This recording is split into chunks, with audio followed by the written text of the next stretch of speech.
So we're back at the Royal Armouries in Leeds for the first video game market of the year, and we're a little bit later than planned because, to be honest, I completely forgot that this was on and we only bought tickets last week, so the earliest we can get in is 1:30.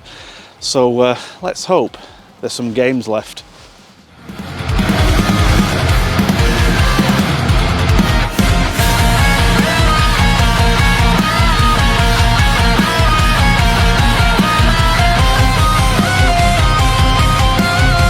So, do you know that company, Michael and Jen, who do those 3D printed signs and handheld game stands? Well, a couple of months ago, I asked them to do a sign for me that lights up. And today, he tells me they've brought the prototype. So I've already seen photographs of it, and it looks amazing.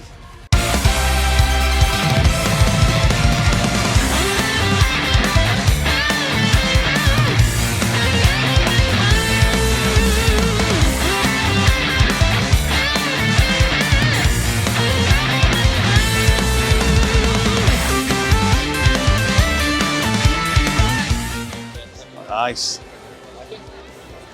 So is it? Sorry, I've only got a very short. Oh, right.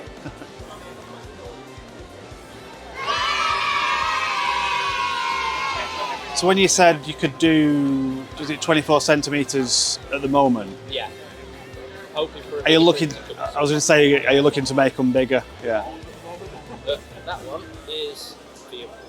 Oh, I thought it was a prototype. Yes, prototype. Oh, right. So the next one will be slightly different. Right. Okay. So that'll end up going in a shelf or in the bin. So it's all yours. Oh, it's a nice one. That's the mini CDOs. Oh, yeah. That'll be better. Nice. So you want anything? What do you want for that? No, it's free. It's free. Honestly? Yeah, Oh, thank you. Yeah. Nice. You're right. Okay. All right. That ocean one's great, isn't it? I know. That lights up. Yeah.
it got the instructions? No.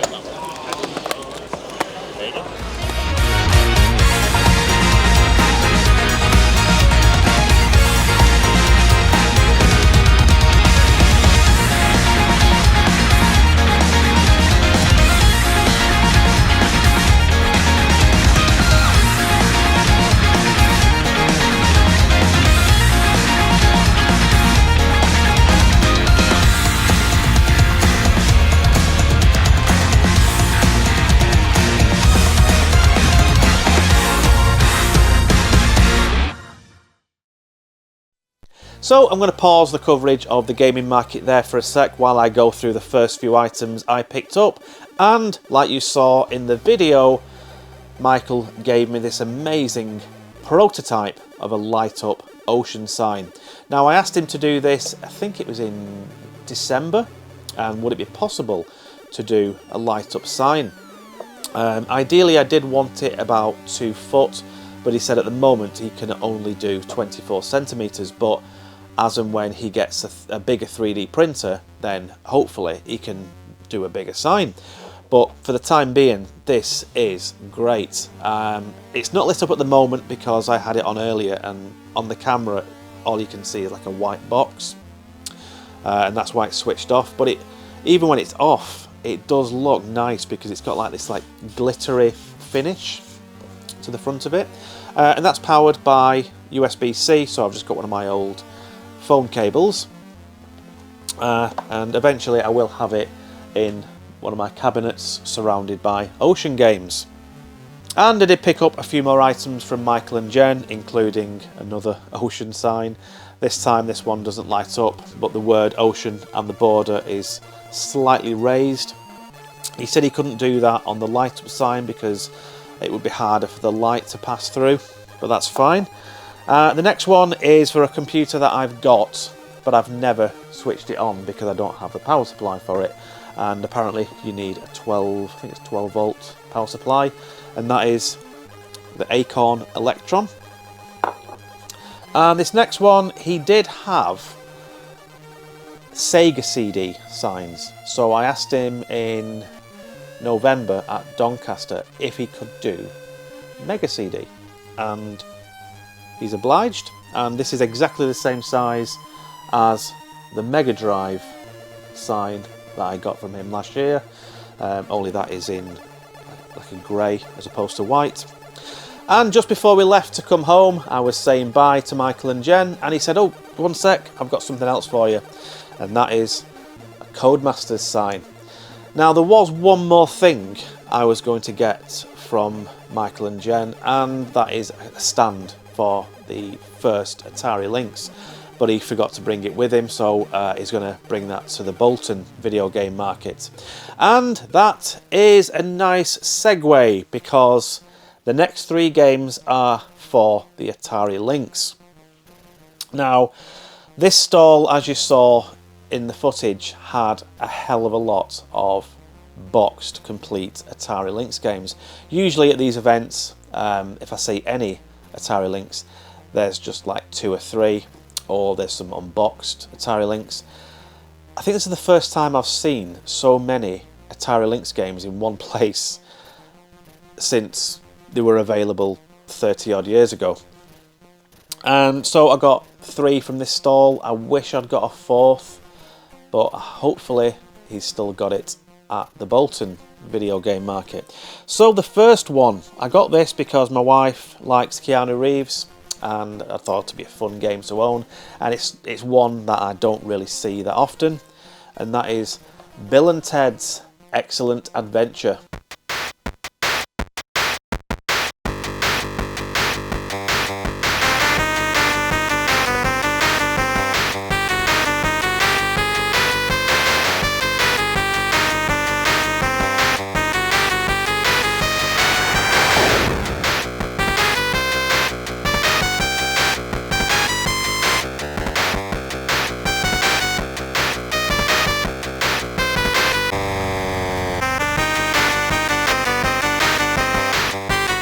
Bill and Ted's Excellent Adventure was released for the Atari Lynx in 1991 and takes place after the second film, Bill and Ted's Bogus Journey.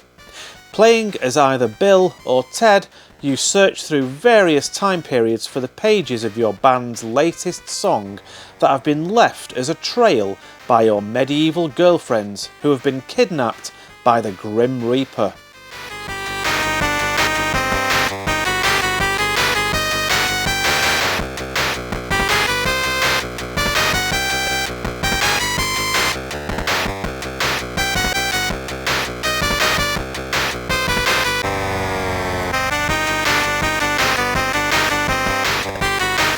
So like I said, these are all complete, and it wasn't a bad game. I really hadn't got a clue what I was doing. There was no way of defending yourself against those scarab beetles. I think I really need to read the instructions. So I was just like walking around collecting musical notes, and I found a gold nugget which I used to bribe the guards to the temple. And then I went inside and spoke to the head honcho, and he gave me another quest, but that's as far as I got. And the next game I had on the Commodore 64, and this one is based on an Atari arcade game, and that is Stun Runner.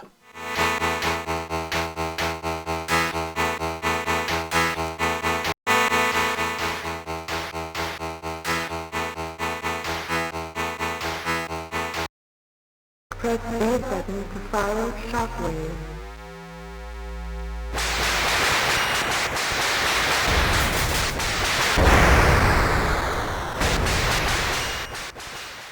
Released in 1991, Stun Runner sees you pilot your subterranean underground network vehicle through a number of tunnels and courses in excess of 900 miles per hour. Collecting stars along each course can earn you shockwaves, which are essentially smart bombs that destroy all enemy craft in your path. There's also the ability to shoot your enemies with your laser cannons and boost pads to increase your speed, scattered throughout the course.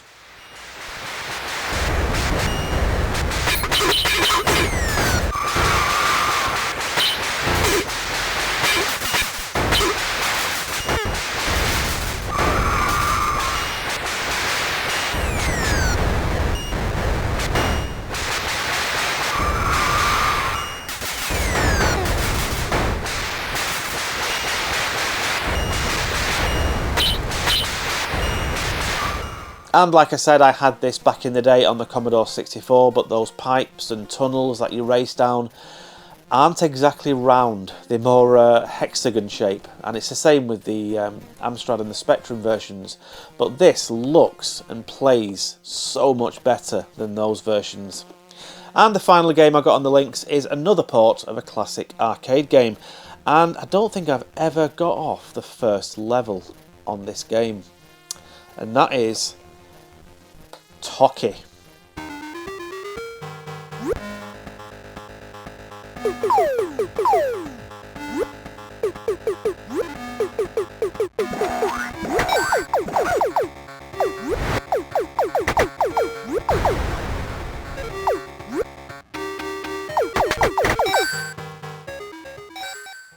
The Atari Lynx version of Toki was released in 1992 and has you controlling the titular character who's been transformed into an ape as he searches for his kidnapped girlfriend, Miho.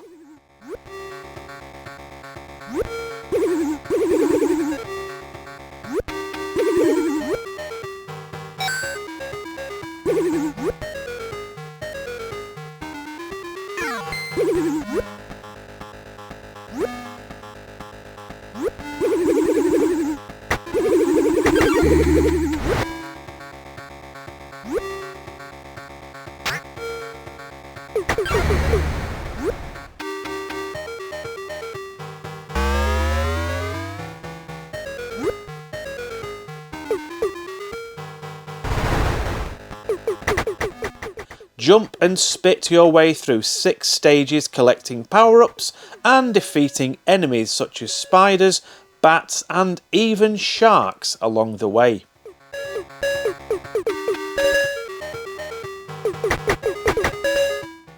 yeah, I was really impressed with this version of Toki. It's a very faithful port of the arcade game, and a very playable one at that. So now back to the rest of the footage from the Leeds Video Game Market, and then we'll get on to the rest of the games I bought at the end of the video.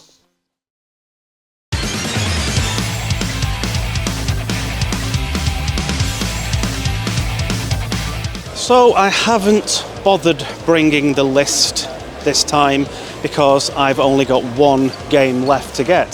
So I'm going to see if Alan has the game in question.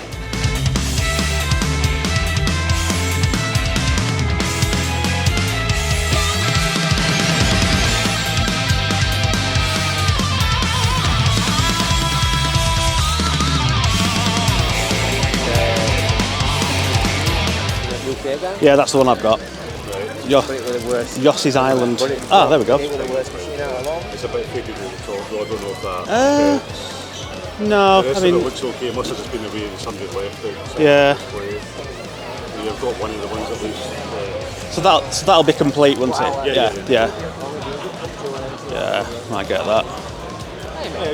I'm not sure what's that in between.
It's tempting.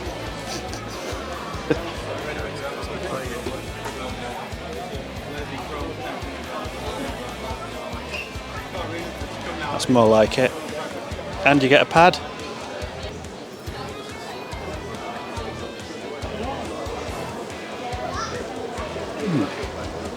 Sinclair Pocket TV.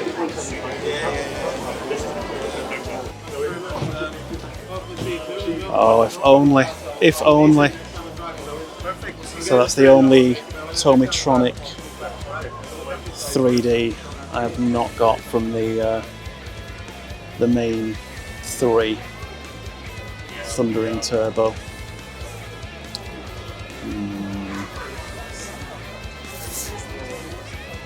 Have to think about that.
Well, that's certainly a lot cheaper than the Mega CD version.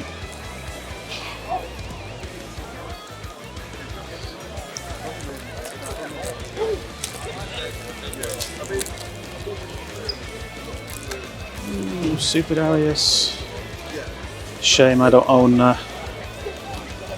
PC Engine Duo.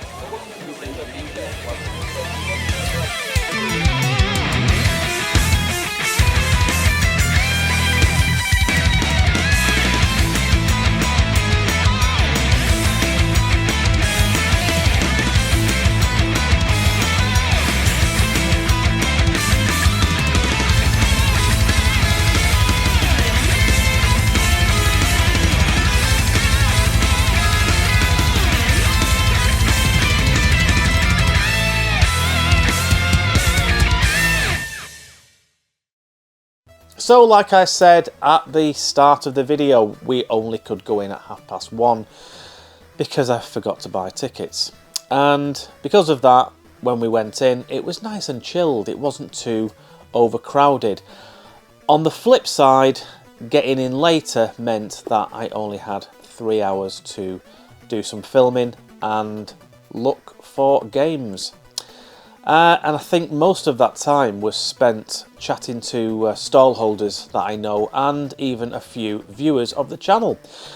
And the stall I spent the most time at was Forgotten Worlds, or Alan's Japanese Retro Games. And it was that stall that I got my last few games from. Now, you've probably seen the last video where I got a Super Famicom, so now I can buy any Japanese Super Famicom game without having to use that stupid converter where half the games don't work. And the first game I picked up was one I love in the arcade and one I love on the Mega CD. And I think this SNES version, or Super Famicom version, is, I wouldn't say the worst, but it certainly is the weakest. And I say that with an asterisk because I've still not played the Commodore 64, Spectrum or the Amstrad versions, and I still can't believe that this game got a port on those systems, and that is Final Fight.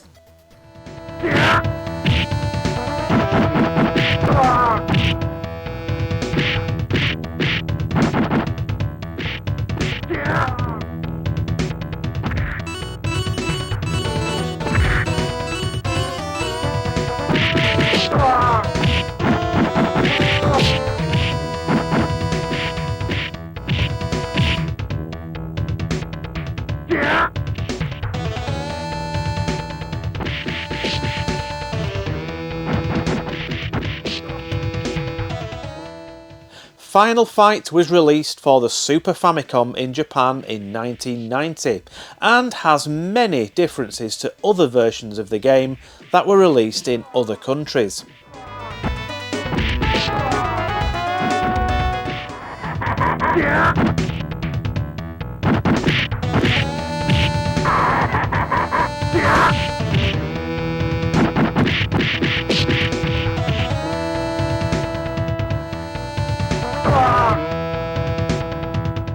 Playing as either Hagar or Cody, you set out to rescue Jessica, who has been kidnapped by the Mad Gear, a dangerous criminal gang from the mean streets of Metro City.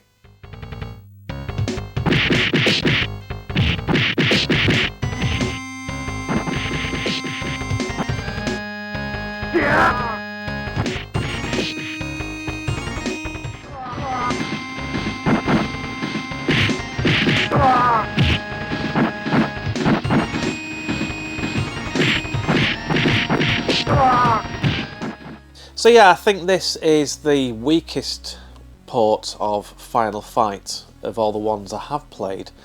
Mainly because just little things like certain animations being cut out, like when he goes down the stairs into the basement and then smashes through the door, or the doors to the subway train not opening, he just appears inside the train. But the main issue for me is, why on earth have they only got Hagar and Cody? Where's Guy? Now, I know they released Final Fight Guy, which is basically a re-release of this, but you can play as Hagar and Guy. But there's only 3 characters in the game to begin with, so would it have killed them to put all 3 in the game at the same time?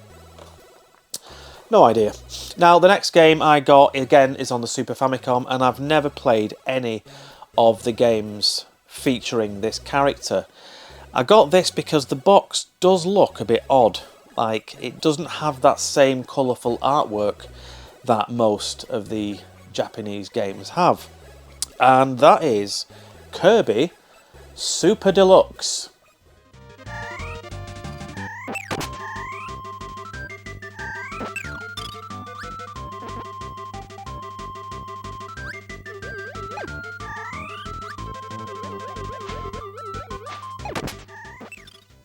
Kirby Super Deluxe was one of the last Super Famicom games to be released for the system, just 3 months before the release of the Nintendo 64.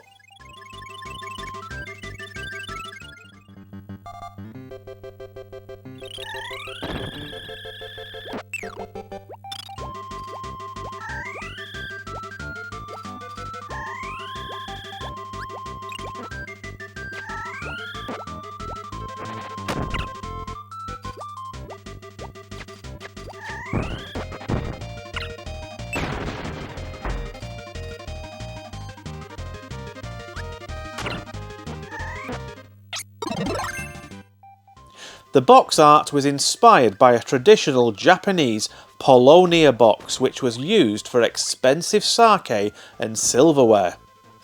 The game is made up of 7 smaller games and several mini-games, 4 of which are available to play from the off, with the other 3 having to be unlocked as you progress.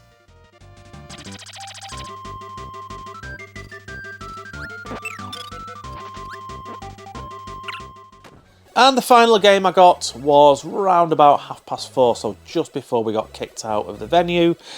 And this is for the Japanese Saturn, and they did have the first and the second one, and I had to check to make sure I had the first one, which I do. So I picked up the second one, and that is the excellent shoot 'em up Darius 2.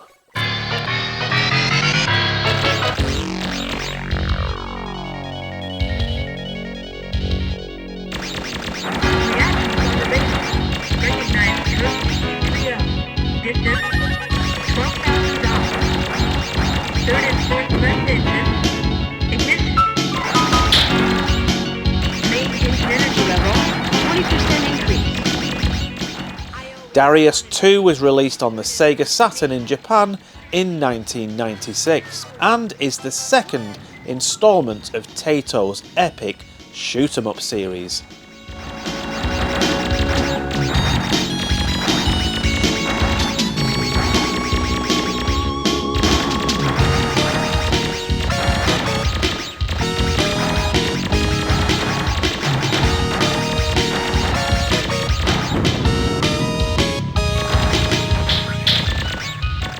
So as you can see, it comes complete with its spine card. Now I'm not too bothered about spine cards, but when they do come with them, it's a nice little bonus. Anyway, that is all I bought from Leeds this time. Like I said, I was only there for 3 hours and I did a lot of talking, so I didn't really have much time to have a proper look at the stalls. And the next gaming market is London, I think, in the middle of March. I may or may not go because you've got the added cost of hotels and train fares. So if I don't go to London, then the next one will be Bolton on the 30th of March, which is literally 10-15 minutes up the road for me. Anyway, thanks for watching and I'll see you on the next one. Take care, bye.